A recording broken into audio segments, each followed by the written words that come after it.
Lecture में हमने देखा कि प्रोडक्शन पॉसिबिलिटी कर्व जो है it shows the combination of various goods that are being produced given the resources, given the technology. थोड़े assumptions भी हमने देख लिए थे. हमने प्रोडक्शन पॉसिबिलिटी शेड्यूल देखा था which is nothing but the table जिसमें हम जब यहाँ पे क्लॉथ का प्रोडक्शन इंक्रीज कर रहे हैं एक एक यूनिट से लाइक 1000 मीटर से इंक्रीज कर रहे हैं, we need to reduce the consumption और we need to reduce the production of wheat. तभी जाके हम क्लॉथ पे ज़्यादा रिसोर्सेज यूटिलाइज कर सकेंगे, तभी जाके क्लॉथ का प्रोडक्शन बढ़ा सकेंगे. और फिर हमने ये भी देखा कि जैसे जैसे क्लॉथ का प्रोडक्शन हम बढ़ा रहे हैं विथ वन यूनिट 1000 मीटर, वैसे वैसे यहाँ पे जो व्हीट का प्रोडक्शन कम हो रहा है क्विंटल से 1000 क्विंटल से, वो ज़्यादा हो रहा है. पहले सिर्फ 1000 क्विंटल था, फिर 2000 क्विंटल, फिर 3000 क्विंटल, फिर 4000. ये इंक्रीजिंग अपॉर्चुनिटी कॉस्ट है. अपॉर्चुनिटी कॉस्ट क्यों है? क्योंकि क्लॉथ का प्रोडक्शन जो हम कर रहे हैं वो उसका कॉस्ट क्या है? उसका अपॉर्चुनिटी कॉस्ट है कि हम व्हीट गिव अप कर रहे हैं. तो नेक्स्ट बेस्ट अल्टरनेटिव व्हीट था. आज के लेक्चर में हम समझेंगे कर्व जो है उसको, प्रोडक्शन पॉसिबिलिटी कर्व जो है वो हम देखेंगे.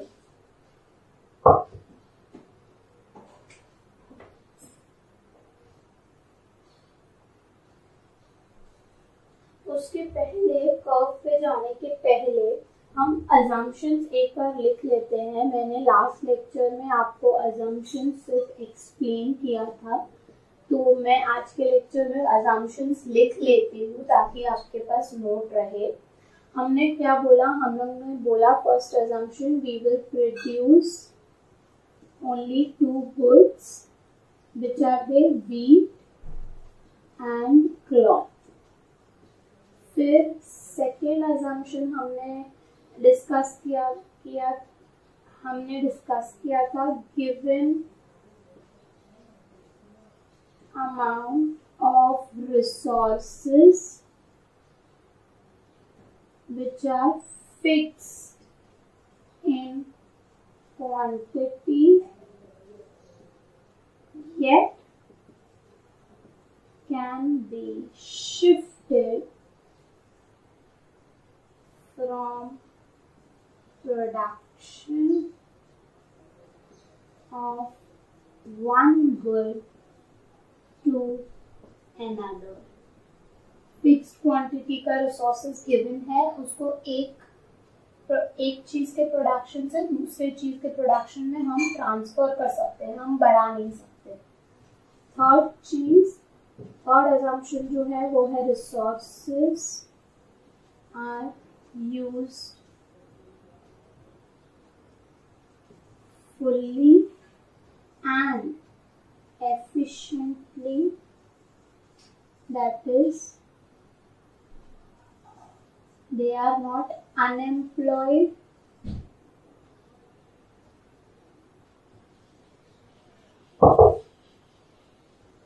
resources are neither unemployed nor underemployed. And जो फोर्थ था वो था no technological change. No technological change, technological progress नहीं हो रहा है, टेक्नोलॉजी सेम है. इन सब के थ्रू हमें पता चलता है we are talking about a short period और अ पॉइंट ऑफ टाइम. अभी के लिए, लॉन्ग पीरियड के लिए हम नहीं समझ रहे हैं. ये assumptions मैंने क्यों लिखवाए, क्यों इतना फोकस किया कि ये लेक्चर में पहले मैं assumptions लिख के स्टार्ट करूँ, क्योंकि आगे हम जब समझेंगे कि PPF जो है वो शिफ्ट जब होता है, ये assumptions काफ़ी इम्पोर्टेंट है. इनके वजह से शिफ्टिंग का रीजन आता है. So these are the 4 assumptions. Moving ahead, मैंने बोला कि आज के लेक्चर में हम कर्व देखेंगे. कर्व के लिए शेड्यूल होना सामने बहुत ज़रूरी है. तो ही प्लॉट कैसे करते हैं वो मैं आपको अभी बता दूंगी. मैं इरेज कर देती हूँ so that I am able to write. So schedule जो था वो था production possibilities A, B, C, D, E, F and यहाँ पे था क्लॉथ इन 1000 meters एंड यहाँ पे है wheat in again 1000 quintals.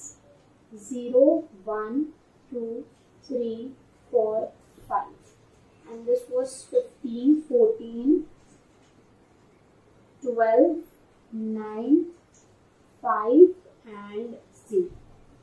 As I told you last lecture में A जो है A बता रहा है टोटली फुल्ली wheat प्रोडक्शन में, रिसोर्सेज सारे wheat प्रोडक्शन के लिए है. F जो है वो रिसोर्सेज सारे क्लॉथ प्रोडक्शन के लिए है.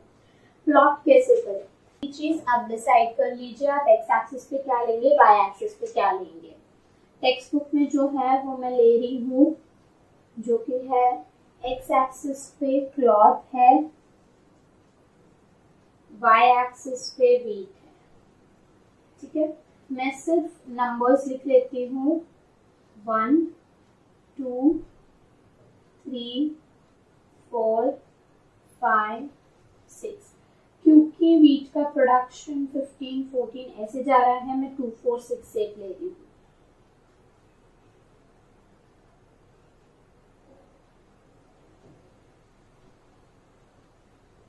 यहाँ पे 12, 14 and 16. ठीक है, अब हम प्लॉट कैसे करें. पहला कॉम्बिनेशन देखते हैं ए में क्लॉथ 0 है, मतलब एक्स एक्सिस पे 0 जाएगा एंड वीट 15 है, मतलब टोटली यहाँ पे. I hope you are able to see the point. यहाँ पे 14 एंड 16 के बीच में 15 पे आपका एक पॉइंट बनेगा. This will be your combination A. Second combination है बी जहाँ पे क्लॉथ 1 है, मतलब यहाँ पे ये है क्लॉथ 1 एंड वीट 14 है. 14 मतलब यहाँ पे आएगा. This is your combination B. C जो कॉम्बिनेशन है वो है 2 and 12, मतलब 2 cloth and 12 wheat. Here is your C combination. D combination is 3 and 9. 3 is here and 9 is somewhere around here. 9 and here is 3. So this is your D combination. I will just erase the lines. Yes. Then E combination 4 and 5. So 4. Ulta. Cloth is 4 and this is 5. It is 5. This is your E combination. Just erase this.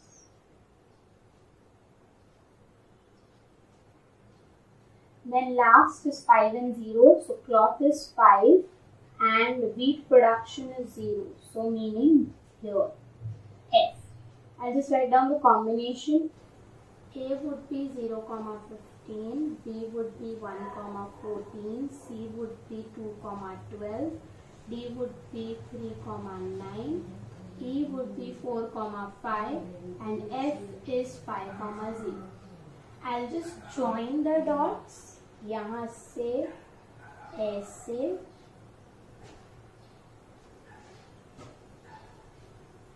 जब आप join करेंगे ये क्या है, ये आपका PPC या PPF curve है, प्रोडक्शन पॉसिबिलिटी कर्व, या इसको प्रोडक्शन पॉसिबिलिटी फ्रंटियर भी कहते हैं.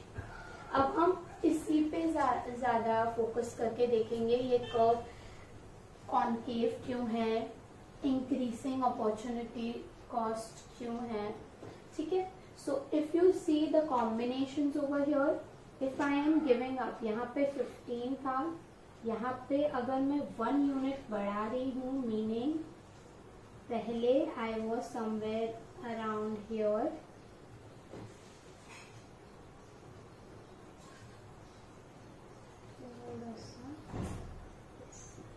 so when I am, it would be 14, just a error thing happening over here, थोड़ा ड्राइंग में इशू आ रहा है, इट्स ओके। आप जब ग्राफ पे या अपने बुक में करेंगे तो क्लियरली आपको पता चल जाएगा। सो जब हम 1 यूनिट क्लॉथ का बढ़ा रहे हैं तो हम 1 यूनिट वीट का कम कर रहे हैं। 1000 क्विंटल्स एंड 1000 मीटर क्लॉथ्स, वही चीज हो गई। मैं सिर्फ यूनिट के टर्म्स में बात करूंगी। सो आप 1 यूनिट कम कर लो, फिर जैसे मैं 1 यूनिट बढ़ा रही हूँ वैसे ही 2 यूनिट जितना कम हो रहा है, फिर वापस से मैं 1 यूनिट बढ़ा रही हूँ somewhere around here, and then 4th के लिए it is 5 and 5. If you can see, this is nothing but this line. I'll just show it with blue ink. This line is your change in y. This is change in y. ये जो reduce हो रहा है ये line, this is your change in y. So this change in y is going on increasing. If you can see, ये totally 0 हो गया. If you can see, totally 0 हो गया. So change in y is increasing. यहाँ पे जो delta y है, यहाँ पे जो डेल्टा y है, यहाँ पे जो डेल्टा y है, यहाँ पे delta y is nothing but change in y. ये increasing है. अच्छा, दूसरी चीज समझ लेते हैं। सारे पॉइंट्स जो है वो कर्व पे है। क्यों? क्योंकि जो पॉइंट्स कर्व पे होंगे वहां पे ही हमारे रिसोर्सेस फुल्ली यूटिलाइज्ड होंगे और एफिशिएंटली यूटिलाइज होंगे। ये चीज हम दूसरे ग्राफ से भी समझेंगे, पहले इस ग्राफ को ही हम कंप्लीटली समझ लेते हैं।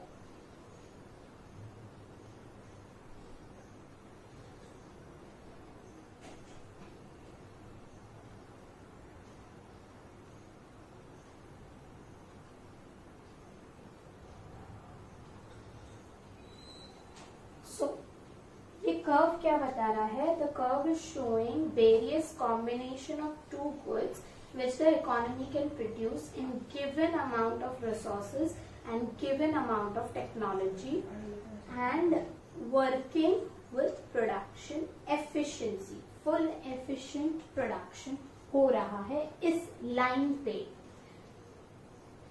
मेरी बात ध्यान से सुनना, इस लाइन पे हो रहा है, लाइन के नीचे या लाइन के बाहर नहीं। इस लाइन पे ही जो पॉइंट आएगा वहां पे ही प्रोडक्शन एफिशिएंट है गिवन टेक्नोलॉजी के साथ एंड रिसोर्सेज फुल्ली यूटिलाइज है। अगर हम क्लॉथ का प्रोडक्शन बढ़ा रहे हैं तो हमें नेसेसरीली वीट का प्रोडक्शन कम करना पड़ेगा, right. So A to F, जैसे जैसे हम लोग जा रहे हैं ए पॉइंट से एफ पॉइंट तक, वैसे वैसे हम सैक्रिफाइस कर रहे हैं वीट को to increase production of cloth.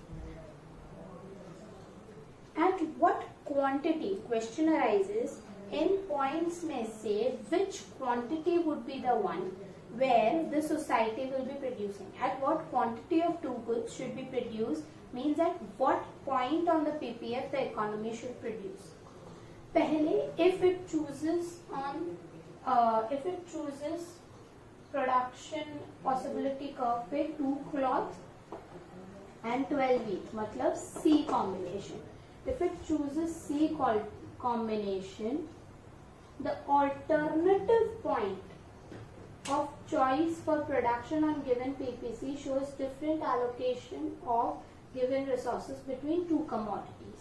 So alternative क्या होगा कि हमें वो रिसोर्सेस कहाँ पे और यूटिलाइज कर सकते हैं? हम वीट का प्रोडक्शन बढ़ा सकते हैं या तो क्लॉथ का प्रोडक्शन बढ़ा सकते हैं अगर हम ये पॉइंट पे है तो दो कमोडिटीज के बीच में कौन सा हम चूज करते हैं, किसका ज्यादा किसका कम हम चूज करते हैं प्रोडक्शन, वो ये पॉइंट से पता चलता है।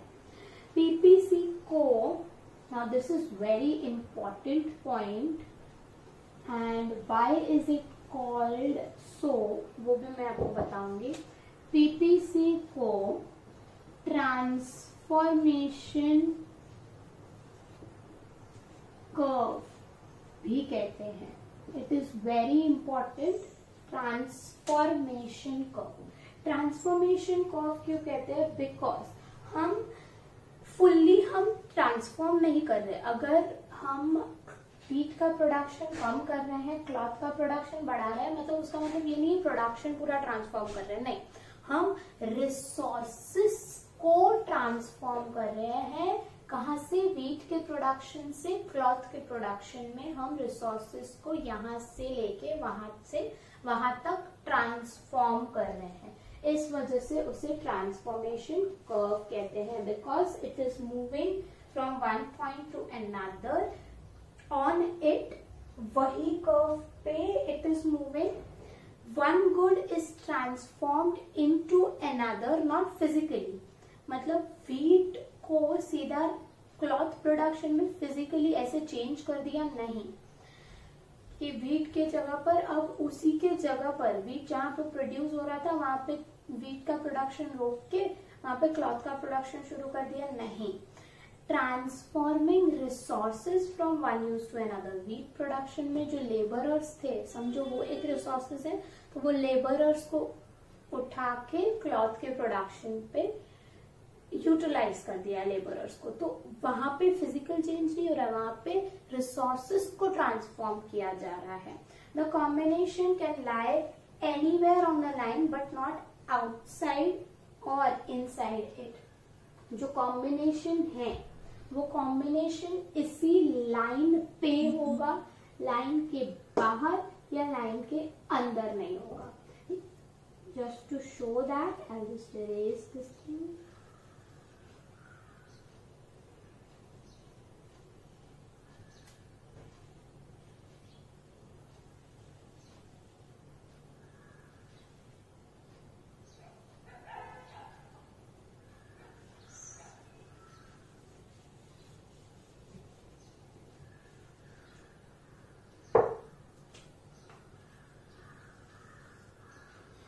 This was A, B, C, D, E, F. Yes. Now, if there is a point H over here and U over here, okay, I'll show. ये जो पॉइंट है H वो प्रोडक्शन पॉसिबिलिटी कर्व के बाहर है, U point production possibility curve के अंदर है। अब दोनों का रीजन समझते हैं। U पॉइंट अंदर है, मतलब हम रिसोर्सेस को फुल्ली यूटिलाइज नहीं कर रहे हैं, एफिशिएंटली यूटिलाइज नहीं कर रहे हैं। U पे अगर मुझे U से अगर मुझे D, B या C पे आना है, मतलब फुल यूटिलाइजेशन करना पड़ेगा रिसोर्सेस को। मतलब हमारे इकोनॉमी में अगर लोग अनएम्प्लॉयड बैठे हैं और वो अच्छे से काम कर सकते हैं तो उनको फुल्ली यूटिलाइज करके हम प्रोडक्शन पॉसिबिलिटी कर्व तक पहुंच सकते हैं। तो यहाँ पे एट दिस लेवल हमारा फुल यूटिलाइजेशन नहीं हो रहा है रिसोर्सेस का, या एक चीज या तो दूसरी चीज है कि एफिशिएंटली काम नहीं कर रहा है। अगर एम्प्लॉयड भी है फिर भी वो एफिशिएंटली काम नहीं कर रहा है। तो वो जो दो अजम्पशंस थे, रिसोर्सेज आर फुल्ली यूटिलाइज, वो एक अजम्पशन यहाँ पे वायलेट होगा, एंड दूसरा अजम्पशन कि दे आर एफिशिएंटली वर्किंग, वो भी यहाँ पे वायलेट हो रहा है। तो जब हम एफिशिएंटली उनको काम कराएंगे और जब हम उनका फुल यूटिलाइजेशन करेंगे या तो फिर हम प्रोडक्शन पॉसिबिलिटी कर्व पे पहुंचेंगे। तो ये कैसे होगा? Using more of idle resources और यूजिंग एफिशिएंटली। हम या तो यहाँ से क्लॉथ का प्रोडक्शन इंक्रीज कर सकते हैं और ई पे पहुंच सकते हैं, या तो दोनों फीट एंड क्लॉथ दोनों का प्रोडक्शन इंक्रीज करके डी पे पहुंच सकते हैं, या तो सिर्फ फीट का प्रोडक्शन इंक्रीज करके बी पे पहुंच सकते हैं। इट डिपेंड्स ऑन आपको कौन से पॉइंट पे पहुंचना है, ठीक है। तो वो आइडल रिसोर्सेज को यूज करके होगा। ये यू जो इनसाइड द पीपीसी कर्व है उसके बारे में है। एच जो है, एच वो आउटसाइड द पीपीसी है। एच हमारे रिसोर्सेस के दायरे में नहीं आ रहा है, मतलब वो हम प्रोड्यूस नहीं कर पाएंगे। क्यों? क्योंकि हमारे कैपेसिटी के बाहर है। जैसे अगर हम बात करें, हमने एग्जाम्पल देखा था लास्ट लेक्चर्स में, जहाँ पे 500 रुपीज को हम यूज कर रहे थे मूवी टिकट्स एंड बुक्स के लिए। तो अगर मैं आपको बोलूं कि आपको 500 रुपीज गिवन है, लेकिन मूवी टिकट्स जो है वो 1000 रुपीज के समवेयर अराउंड आ रहे हैं, तो वो हमारी कैपेसिटी के बाहर है। हमारे पास उतने पैसे ही नहीं है कि हम 1000 रुपीज का टिकट खरीद पाए। सो इसी को कहते हैं कि ये कैपेसिटी के बाहर है। इनफ रिसोर्सेज है ही नहीं हमारे पास कि हम उतना प्रोडक्शन कर सके, वो कॉम्बिनेशन तक पहुंच सके। तो ये अनअटेनेबल कॉम्बिनेशन है। अनअटेनेबल कॉम्बिनेशन क्यों बोला गया है? कि हम उसको अटेन नहीं कर पाएंगे वो कॉम्बिनेशन। तो क्यों? क्योंकि रिसोर्सेस हमारे पास लिमिटेड है, रिसोर्सेस का कैपेसिटी बहुत कम है। All the combination which lie inside the PPC and on the PPC are the opportunity